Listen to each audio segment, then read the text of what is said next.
Corona ভাইরাসের জন্য আমরা হয়তো অনেকেই মুরগির মাংস খাওয়া ছেড়ে দিয়েছি।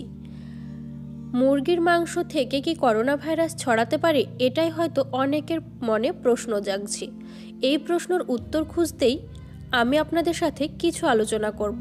আশা করি প্রশ্নের উত্তরটা আপনারা পেয়ে যাবেন। মুরগির মাংস উস্কে দিচ্ছে করোনা ভাইরাসের আশঙ্কা। আতঙ্কের রেশ এতই দূর ছড়িয়ে পড়েছে যে পশ্চিমবঙ্গে 3 সপ্তাহে মুরগির মাংস বিক্রি কমে দাঁড়িয়েছে প্রায় 40%। পোল্ট্রি ফেডারেশন এক কর্তা এই হিসেব দিয়ে জানান, করোনা, মরফিন ইত্যাদি মরণ ভাইরাসের নাম জুড়ে মুরগিদের ছবি পোস্ট করে নানা সোশ্যাল মিডিয়ায় প্রচার শুরু হতে আশঙ্কা বাড়তে থাকে। বাধ্য হয়ে ভুয়ো প্রচার রুখতে সাংবাদিক সম্মেলন করেন তেহট্ট পুলিশ প্রশাসন। কিন্তু সত্যি কি মাংসের এতটাই ভয় আছে? কি বলেছেন বিশেষজ্ঞ চিকিৎসকরা? চলুন শুনে নিই। জনস্বাস্থ্য বিশেষজ্ঞ গৌতম বরাটের কথায় এই সবই মানুষের রটানো ভয়।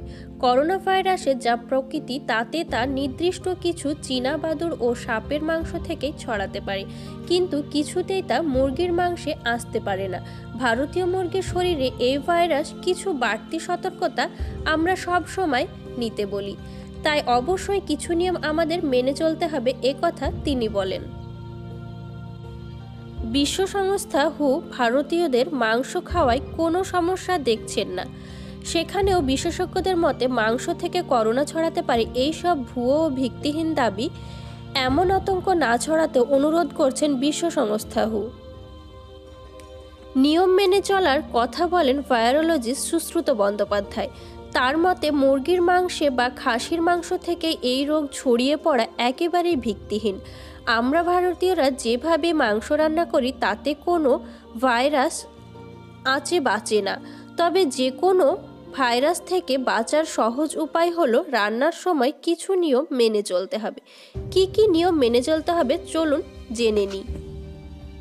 কয়েকটা পয়েন্ট আপনাদের সাথে শেয়ার করি, চলুন।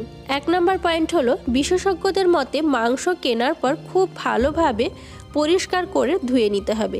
2 নম্বর হলো, অসুস্থ মুরগি বুঝলে কিনবেন না।